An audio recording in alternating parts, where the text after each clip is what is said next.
하나님의 말씀은 구약성경 사사기 15장 1절에서 8절까지의 말씀입니다. 얼마 후 밀거둘 때에 삼손이 염소 새끼를 가지고 그 아내에게로 찾아가서 가로되 내가 침실에 들어가 아내를 보고자 하노라. 장인이 들어오지 못하게 하고 가로되 내가 그를 심히 미워하는 줄로 내가 생각하는 거로 그를 내 동무에게 주었노라. 그 동생이 그보다 더욱 아름답지 아니하냐. 청하노니 너는 그의 대신에 이를 취하라. 삼손이 그들에게 이르되 이번은 내가 블레셋 사람을 해할지라도 그들에게 대하여 내게 허물이 없을 것이니라 하고 삼손이 가서 여우 300을 붙들어서 그 꼬리와 꼬리를 메고 회를 취하고 그 두 꼬리 사이에 한 회를 달고 회에 불을 켜고 그것을 블레셋 사람의 곡식밭으로 몰아들여서 곡식단과 아직 배지 아니한 곡식과 감난원을 사른지라. 블레셋 사람이 가로되 누가 이 일을 행하느냐. 혹이 대답하되 딥나 사람의 사이 삼손이니 장인이 삼손의 아내를 취하여 그 동무되었던 자에게 준 연곤이라. 블레셋 사람이 올라가서 그 여인과 그의 아비를 불살르니라. 삼손이 그들에게 이르되 너희가 이같이 행하였은즉 내가 너에게 원수를 갚은 후에야 말리라 하고 블레셋 사람을 크게 도륙하고 내려가서 에담 바위 틈에 거하니라. 아멘. 성경에 보면 보복을 하고 원수를 갚는 것은 전적으로 하나님에게 달려있다고 하면서 우리 인간에게 원수 갚는 것을 금하고 있습니다. 로마서 12장 19절에는 특별히 이와 같이 말합니다. 내 사랑하는 자들아 너희가 친히 원수를 갚지 말고 진노하심에 맡기라. 기록하였으되 원수 갚는 것이 내게 있으니 내가 갚으리라고 주께서 말씀하시니라. 이와 같이 원수를 갚는 것이 우리 개인에게 있고 개인에게 있지 아니하고 사람에게 있지 아니하고 하나님에게 있다라고 분명히 말씀하고 있습니다. 자, 그러면 이렇게 성경의 말씀을 먼저 기억할 때 오늘 사사기 15장을 보면 이해할 수가 없습니다. 분명히 성경이 보복을 하거나 원수 갚는 것을 하나님이 하실 터이니 하지 말라고 되어 있는데 지금 이 삼손은 원수의 원수를 갚고 또 원수를 갚고 하는 일들이 어떻게 보면 피비린내 나는 그러한 일들이 연속이 되어지고 있습니다. 자, 그러면 삼손이 잘못된 것입니까? 삼손이 하나님의 말씀을 잘 몰라서 하나님이 직접 원수를 갚을 터인데 왜 본인이 나서서 이와 같이 원수를 갚는 것인가? 이러한 생각을 하게 하는 본문이 오늘의 본문입니다. 먼저 대답부터 말씀을 드린다면 삼손이 지금 원수를 갚는 것은 지금 원수에게 이와 같이 행하는 것은 원수를 보복하는 그러한 차원이 아니라 하나님 앞에 하나님의 계획이 이루어지고 하나님의 계획을 실행해가는 그러한 하나의 방편인 것을 먼저 생각해야 합니다. 지금 삼손이 구체적으로 원수를 갚기 위하여 사람들을 죽이고 또 여우를 잡아서 곡식을 불태우는 것이 아니라는 것을 먼저 생각해야 됩니다. 자, 그러면 왜 그러한 내용이 아니냐면 오늘 본문 첫 번째 15장 1절에서 3절의 말씀을 보시면 그 내용인즉슨 이렇습니다. 삼손이 지금 자신의 집에 갔다 다시 아내가 있는 집으로 돌아왔습니다. 그런데 장인어른이 삼손의 아내를 다른 사람에게 주고 말았습니다. 삼손이 무척 화가 났습니다. 그때 이 장인이 내게 또 다른 딸이 있으니 그 딸을 오히려 더 어리고 또 젊고 예쁘니 그 딸을 취하라고 말합니다. 그때 삼손이 그 청을 그와 같은 요청을 듣지 아니하고 그 블레셋 사람에게 그 밭을 태우는 일을 합니다. 자, 여기서 첫 번째 깨달을 수 있는 것은 지금 이 삼손의 보복은 원수를 갚는 그러한 보복이 아닙니다. 만약에 삼손이 원수를 갚기 위한 보복이라면 지금 장인어른을 또 자신의 딸을 취한 그 동무에게 가서 해코지를 하고 보복을 하고 자신의 아내를 다시 데리고 와야 했습니다. 그러나 삼손은 그들에 대한 보복이 아니라 오히려 블레셋 사람들을 치기 위한 수단으로 삼고 블레셋 사람을 치기 위하여 여우를 잡아서 온통 밭을 태우는 일을 하게 되었습니다.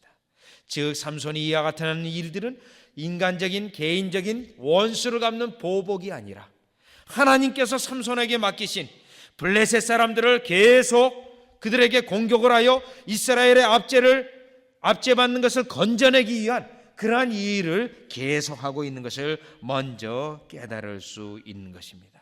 삼손은 지금 하나님에게 부르심을 받은 그 사명을 감당하기 위하여 어떠한 계기만 된다면 그것을 하나님의 사명을 감당하는 사건으로 그가 행했다라는 것입니다. 사명 감당하기에 불탔기 때문에 그에게 일어난 일들을 다 블레셋 사람을 치기 위한 수단으로 삼았다라는 것입니다. 이러한 삼손은 마지막 죽음 때도 마찬가지입니다. 그만 중간에 불순종을 하여 나중에는 삼손이 눈이 뽑히고 맷돌을 가는 그런 어처구니 없는 일들을 당하게 됩니다. 그럼에도 불구하고 그는 마지막 하나님 앞에 기도할 때 그 기도가 하나님 내 자신의 생명을 건져주시옵소서 그러한 기도가 아니라 하나님께서 그 삼손을 부르신 사명, 블레셋에서로부터 이스라엘을 건져내는 그 사명을 감당하기 위하여 하나님 마지막 기도하오니 이 블레셋 사람을 죽일 수 있는 계기를 달라고 해서 그 기둥을 결국은 무너뜨리고 지금까지 삼손이 블레셋 사람을 죽인 그 숫자보다 훨씬 많은 블레셋 사람들을 죽이는 일을 했던 것입니다. 즉 삼손의 마음에는 이와 같이 뜨거운 사명감에 불탔는데 블레셋 사람으로부터 이스라엘을 건져내기 위한 사명감이 불탔기 때문에 개인적인 원수의 보복이 아니라 하나님의 사명을 감당하는 계기로 삼고 이와 같이 이 일을 하였다는 것입니다. 오늘 여러분들은 하나님으로부터 부르신 사명이 있습니다. 때로는 장로님으로, 지사님으로, 권사님으로, 이와 같이 때로는 교회 주일학교 선생님으로, 때로는 직장으로, 가정으로 여러분에게 부르신 사명이 있습니다. 그 사명은 여러분들이 늘 기억하셔야 됩니다. 그 사명을 어떠한 우리 앞에 일어나는 일들이 있을 때 내가 이 일들을 통하여 삼손처럼 어떻게 이 사명을 감당해야 될 것인가, 이러한 사명에 불타는 여러분이 되어야 될 줄 믿습니다. 성경에 보면 하나님의 특별히 쓰임을 받은 백성들이 사명감에 불탔던 인물들입니다. 사명감에 불탔던 인물들 중에 가장 대표적인 인물은 역시 사도 바울을 우리가 들 수 있습니다. 사도 바울은 마지막 사도행전 20장에 에베소 장로들을 초청하여 그들에게 밀레도에서 설교를 하고 예루살렘으로 떠나려고 하고 있습니다. 그때 그가 장로들에게 설교한 내용이 하나 있습니다. 나의 달려갈 길을 마치기까지 나의 목숨을 조금도 아끼지 아니하고 그 길을 달려가기로 나는 작정하였다라고 그들에게 설교했습니다. 그리고 나서 사도행전 21장에 가면 선지자들이 나타납니다. 선지자들이 바울에게 당신이 이제 예루살렘에 내려가면은 당신이 이렇게 수족이 묶여지고 붙잡히게 될 것입니다. 내려가지 마십시오. 그때 사도 바울이 그들을 향하여 이러한 말을 합니다. 왜 너희들이 울어 나를 마음을 무겁게 하느냐? 나는 이제 나의 받은 사명을 감당하기에 예루살렘에서 결박을 당할지라도 내가 그곳에 사명이 있으므로 내가 내려가야 된다라고 그들에게 설교했던 것입니다. 자신이 부르신 그 사명을 철저히 깨달았기 때문에 그 앞에 있는 어떠한 일들이라도 계기가 된다 할지라도 그것을 사명하는 감당의 계기로 삼았다는 것입니다. 누가복음에 보면 귀신이 들렸던 여인이 하나 있습니다. 귀신도 자그마치 7 귀신이 들렸던 여인이 하나 있었습니다. 막달라 마리아였습니다. 이 막달라 마리아는 예수님을 통하여 귀신이 다 쫓겨나가게 되고 치유함을 얻었습니다. 그리고 나서 이 여인이 예수님의 수발 듣는 것에 자기의 직분으로 알고 자기의 사명으로 알고 예수님의 모든 사역에 따라다니면서 그 예수님의 사역을 지원을 하였습니다. 그런데 이 막달라 마리아는 예수님의 사명, 예수님에 대한 그 봉사 끝까지 감당하는데 마태복음 28장에 보면 1절에 보면 예수님이 십자가에 돌아가시고 무덤에 장사되었는데 그때 찾아간 여인이 있었습니다. 그때 막달라 마리아도 같이 그곳에 갔었던 것입니다. 즉 예수님으로부터 고침을 받은 이후 예수님에 대한 끝까지 봉사가 십자가에 돌아가신 후에 무덤에 장사된 이유도 그러한 사명이 끊이지 아니하고 계속되어졌던 것을 우리는 본문을 통해서 알 수 있습니다. 이뿐만 아니라 누가복음 2장에도 그러한 여인이 또 하나 나옵니다. 어떻게 보면 여인들이 주님에 대한 끝까지 사랑, 일편단심적인 끝까지 사랑이 성경에 누가복음 사도행전에 특별히 많이 나와 있는데, 누가복음 2장에 안나라는 여인이 그러한 여인 중에 또 하나입니다. 시집을 갔는데 그만 얼마 되지 않아서 남편이 세상을 떠났습니다. 그래서 결혼 생활이 7년밖에 되지 않았습니다. 7년 이후에 이 안나라는 여인은, 하나님, 이제 나의 모든 생애는 하나님의 성전에서 기도를 드리는 것으로 나의 사명을 삼겠습니다. 그리고 하나님의 성전에서 기도와 금식하는 일로 주를 섬기는 일을 시작하였습니다.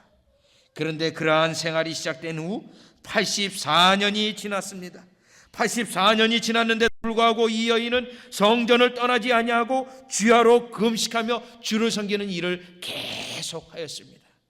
그리하여 예수 그리스도의 메시아에 난 그것을 그가 해설을 하고 그 일에 대하여 감사하는, 그것을 목도하는 여인 중에 하나가 되었던 것입니다. 여러분, 84년을 주의 성전을 떠나지 아니하고 자기가 하나님 앞에 기도하고 금식하는 그 사명을 기이 여기고 끝까지 감당했던 것입니다. 오늘 이 삼손이 그 불타는 사명감 때문에 자신에게 있는 이 일을, 사명감을 감당하는 계기로 삼았던 것 같이 여러분들에게 일어나는 모든 일들이 여러분이 하나님에 대한 약속과 하나님에 대한 봉사와 사명을 감당하는 그러한 계기로 삼는 여러분이 되시기를 주 예수 그리스도 이름으로 축원합니다. 두 번째, 오늘 본문을 통하여 이와 같이 삼손이 사명감에 불타서 결국은 3절에서 5절을 보면 블레셋을 치기 위한 계기로 삼습니다. 이 블레셋을 치는데 사람을 죽인 것이 아니라 이번에는 여우 300마리를 잡습니다. 여러분, 4절에 보시면 삼손이 가서 여우 300을 붙들어서 그 꼬리와 꼬리를 메고 회를 취하고 그 두 꼬리 사이에 한 해를 달고 회에 불을 켜고 그것을 블레셋 사람의 곡식밭으로 몰아들여서 곡식단과 아직 배지 아니한 곡식과 감난원을 살은지라. 여기 이 본문을 보면 놀라운 기적과 같은 일입니다. 여러분, 이 여우가 꼬리가 긴 것은 동물원에 가면 여러분 알 수 있습니다. 여우가 다른 짐승에 비해서 꼬리가 잘룩해서 좀 깁니다. 근데 이 여우가 동물원에 있는 여우를 보아도 얼마나 날랜지 모릅니다. 씩 하면은 저 꼭대기에 올라갔다 씩 하고 나무를 내려옵니다. 굉장히 잽싼 짐승 중에 하나입니다. 그런데 이 잽싼 짐승을 그것도 한두 마리가 아니라 300마리를 잡았습니다. 어떻게 보면 하나님의 큰 엄청난 역사입니다. 300마리를 잡아서 두 마리를 서로 꼬리를 묶어서 그 가운데다가 횃불을 달고 몰아쳐가지고 곡식반으로 들여서 온통 블레셋 사람들의 밭을 태우게 되어졌습니다. 여러분, 이 광경을 보는 이 블레셋 사람들은 너무나도 어처구니 없는 겁니다. 여우들이 이리 뛰고 저리 뛰고 불이 나서 어쩔 줄 모르니까 블레셋 사람들의 이 감남원 이 밭이 다 불이 타버리고 말았던 것입니다. 여기서 우리가 깨달을 수 있는 것이 있습니다. 지금 하나님께서 사명감에 불타있는 삼손에게 역사하고 있는데, 하나님께서 이 삼손에게 능력을 더하고 있는데 그 능력의 정도가 점점 왕성해지고 점점 범위가 확대되고 있음을 볼 수 있습니다. 삼손이 지금까지 한 일은 사자를 찢었고 또 30명을 죽였던 일을 했습니다. 그것이 14장의 일인데 지금 이 15장에서는 엄청난 밭을 태웠습니다. 그리고 또 다시 7절 8절의 말씀을 보면 블레셋 사람에게 또 그들을 죽이는 일을 하게 됩니다. 7절에 보니까 삼손이 그들에게 이르되 너희가 이같이 행하였은즉 내가 너희에게 원수를 갚은 후에야 말리라 하고 블레셋 사람을 크게 도륙하고, 여기 보면 블레셋 사람을 크게 도륙하는데 도륙한 이유가 자신의 아내였던 자와 장인을 죽였다고 해서 지금 블레셋 사람을 도륙하였습니다. 크게 도륙하였다라는 이 숫자는 훨씬 30명보다도 훨씬 많은 숫자를 의미하는 그러한 숫자입니다. 즉 삼손이 하나님의 사명에 불타 있을 때 그 사역의 범위가, 그 하나님의 축복하심이 점점 확장되고 있음을 우리는 이 본문을 통해서 알 수 있는 것입니다. 여러분, 하나님 앞에 사명을 감당하십시오. 그 일들을 끝까지 감당하고자 할 때 여러분들이 모르는 사이에 하나님의 능력이 크게 임하여서 여러분들이 하고자 하는 사업이 확장될 뿐만 아니라 여러분들이 하고 있는 기도의 제목이 확장되어질 뿐만 아니라 여러분들의 가정이 영적인 영역이 더해질 것이 오늘 본문을 통해서 우리는 확실히 알 수 있는 것입니다. 자, 이 원리는 성경 전체의 원리이기도 합니다. 창세기 13장에 보면 아브라함이 하나님의 음성을 듣고 모든 것을 다 포기하고 고향 땅을 떠나왔습니다. 모든 것을 다 포기했는데 창세기 13장에 보면 이제 하나님께서 그에게 본격적으로 주시는 복이 얼마나 큰지 창세기 12장에 일이 안 되는 것 같지만 되게 하시고 13장에 가보면 양과 소의 숫자가 크게 늘어나서 목초지가 모자라서 그만 장소를 옮겨야 될 자신의 조카와 불갑을 헤어질 수밖에 없는 그런 하나님의 축복하심을 받게 됩니다. 이게 무슨 축복이냐면 사명감에 불타있을 때 하나님께서 그 지경을 넓히시고 사업의 범위를 확장시켜 주시고 가정을 복되게 해주시는 복이기 때문에 이와 같은 것입니다. 이와 같은 하나님의 복은 하나님께서 직접 언급하시기도 하셨습니다. 민수기 23장 10절에 보면 너희가 애굽에 내려갈 때 몇 명이 내려갔느냐라고 말합니다. 70명이 아니냐라고 말합니다. 그런데 지금 너희의 민족의 백성이 숫자가 몇 명이냐고 질문하고 있습니다. 바다의 모래 같아서 실 수 없다라고 말합니다. 인간의 육신적인 눈으로 실 수가 없을 정도로 60만 그 이상 되는 엄청난 백성으로 하나님이 불려주셨던 것입니다. 사도행전 19장 10절에서도 그렇습니다. 사도 바울이 두란노에서 에베소에 있는 두란노 서원에서 2년 동안 복음을 전합니다. 2년 동안 복음을 전할 때 그 복음의 효과가 과연 얼마나 될까? 그 집에서 계속 말씀만 전하는데 과연 그 복음의 효과가 얼마나 될까? 그러한 생각을 갖게 됩니다. 그런데 성경을 보면 사도행전 19장 10절에 보면 이같이 2해 동안을 하며 아시아에 사는 자는 유대인이나 헬라인이나 다 주의 말씀을 듣더라. 사도 바울이 두란노 서원에서 2년 동안 가르친 말씀이 과연 어떠한 효과가 있을까? 그러한 의문을 갖지만 하나님께서는 그 효과가 아시아에 사는 모든 사람, 유대인이나 이방인이나 다 복음을 들을 수 있을 정도로 확장시켜 주었다라고 말합니다. 즉 우리의 사명이 조그맣게 지금 현재 아무것도 아닌 것 같이 그럴지라도 감당하고 있으면 하나님께서는 그것을 복되게 하셔서 지경을 넓히시고 우리의 사업을 확장하시고 하나님의 복음이 널리 퍼지게 하는 하나님의 축복하심을 볼 수가 있는 것입니다. 이 본문을 보면서 여러분들은 하나님 앞에 끝까지 사명 감당하시기를 바랍니다. 반드시 우리도 모르는 사이에 능력을 베푸시고 우리도 모르는 사이에 확장시켜 주시는 하나님의 축복을 반드시 누리시기를 주 예수 그리스도 이름으로 축원합니다. 마지막으로 오늘 이 본문을 보면서 어떻게 보면 삼손 개인이 보복을 하는 것과 같습니다. 그러면 과연 이 삼손이 개인적으로 보복을 하는 것인가? 특별히 그들이 심판을 당하는 것인가를 볼 때 본문을 주의 깊게 보면서 이 사건 속에서 그들이 죽는 사람들, 밭이 태워지는 사람들을 주의 깊게 보면 하나님의 뜻이 또 하나 드러나게 됩니다. 자, 먼저 오늘 본문 속에서 크게 먼저 죽는 자들이 있습니다. 그 죽는 자가 누구냐 하면 6절의 말씀을 보면 블레셋 사람이 가로되 누가 이 일을 행하였느냐?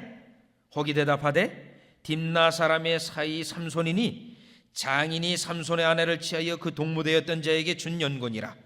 블레셋 사람이 올라가서 그 여인과 그의 아비를 불사르니라.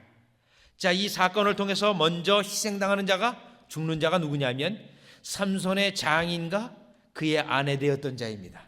자, 이들이 먼저 블레셋 사람들에 의해서 죽임을 당합니다. 여기서 알 수 있는 것은 삼손의 장인과 그의 아내가 끝까지 신실하지 못하였다는 것입니다. 삼손에게 아내를 주기로 했다면 끝까지 주어야 했을 터인데 그것을 다른 동무에게 주었던 것입니다.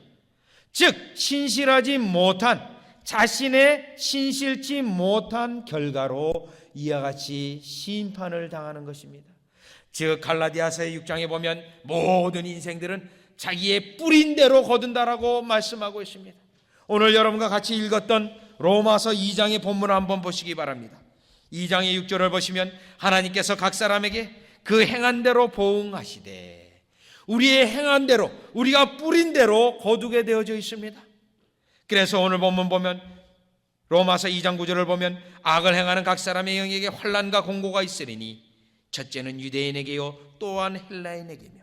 여기에 오늘 본문 다시 돌아오셔서 죽는 삼손의 장인과 그 아내는 이와 같이 삼손에게 신실치 못한 씨를 뿌린 것의 대가로 그들이 죽을 수밖에 없게 되었던 것입니다.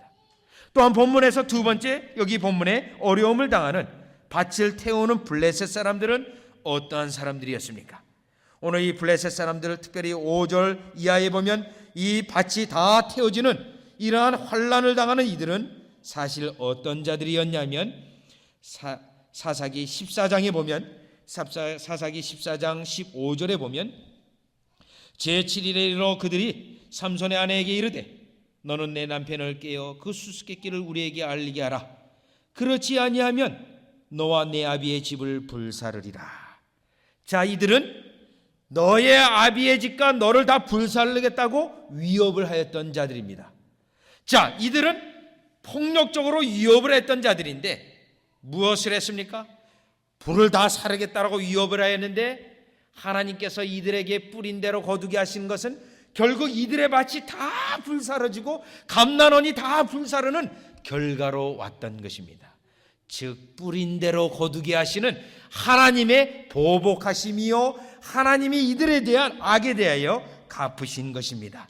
또 한 구절을 보시면 다시 7절 8절을 보면 결국 이 블레셋 사람들은 삼손의 장인과 삼손의 아내를 죽였습니다. 그것에 대하여 삼손이 다시금 7절 8절에 그들에게 목숨을 앗아가는 그 일들을 행합니다.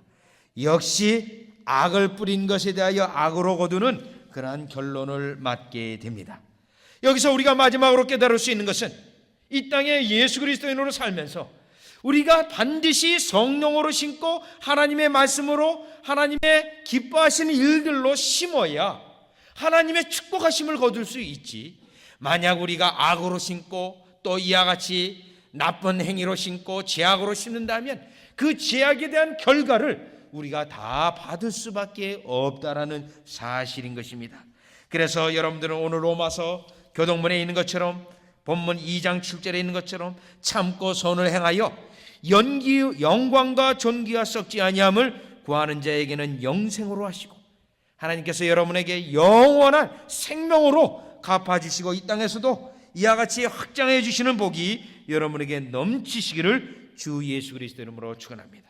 누가복음 16장 25절에는 부자와 나사로가 있는데 거기에 부자와 나사로에게 이와 같은 대답을 합니다. 부자가 왜 지옥에 가 있으며 나사로가 왜 천국에 있느냐는 그 이유를 설명하고 있는데 그들의 뿌린 대로 거둔 것입니다. 부자는 하나님의 은혜를 은혜로 갚지 아니하고 자기의 이기적인 삶으로 살았고 오히려 흥청망청대며 자기 육신에 대하여 심었습니다.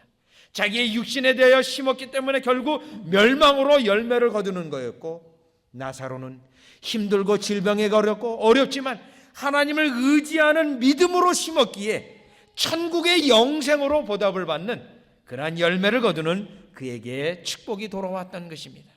이와 같은 말씀을 우리가 통해서 볼 때 오늘 이 삼손을 통하여 모든 자들이 심판을 당하는 것을 볼 때 뿌린 대로 거둔다라는 사실을 기억하시고 하나님께서 이와 같이 친히 원수를 다 갚아서 악에 대한 악으로 보응하시는 하나님이신 것을 기억하면서 두렵고 떨림으로 이 땅에 선으로 심고 성령으로 심고 말씀으로 심고 하나님이 기뻐하시는 일들로 심어서 영생의 열매와 이 땅에서도 100배나 더하시는 하나님의 축복으로 대갚음을 받는 여러분이 되시기를 주 예수 그리스도 이름으로 축원합니다. 기도드리겠습니다. 하나님 앞에 사명 감당하기 위하여 불탔던 삼손은 어떤 계기가 되었든지 하나님의 사명을 옮기는 계기로 삼았고 순종하였습니다. 또한 그는 그와 같이 사명 감당할 때마다 하나님께서 그에게 큰 능력 주셔서 점점 그에게 엄청난 능력이 나오게 되어졌고 블레셋 사람들은 그로 말미암아 어려움을 당하게 되고 이스라엘 백성은 구원을 맛보는 역사를 보게 되었습니다. 그 당시 역사적 상황으로 어떤 누구도 이스라엘 백성을 블레셋의 손에서 건져낼 수 없었는데 사명 감당에 불탔던 그 한 명으로 말미암아, 삼손 한 명으로 말미암아 이스라엘 백성이 구원의 은혜를 누리게 하셨은즉, 오늘도 우리가 하나님 앞에 사명 불타는 것을 통하여 교회가 세워지고 교회가 부흥되게 하여 주시며, 하나님의 사명에 불탔던 그 한 명으로 말미암아 하나님의 큰 역사를 이루게 하시고, 우리의 기업과 우리의 기업이 모든 하나님의 장중 안에 있는 역사로 축복받게 하여 주시옵소서. 이와 같이 또한 하나님 이 땅에서 뿌리는 대로 거두는 원리를 이 사건을 통하여 깨닫게 하셨은즉, 오늘 우리는 성령으로 심고 믿음으로 심고 주의 기뻐하시는 사업에 투자하여 반드시 하나님으로부터 큰 영생의 축복과 함께 이 땅에서도 100배나 더하는 축복을 누리는 귀한 백성 되게 하여 주시옵소서. 예수님의 이름으로 기도드립니다.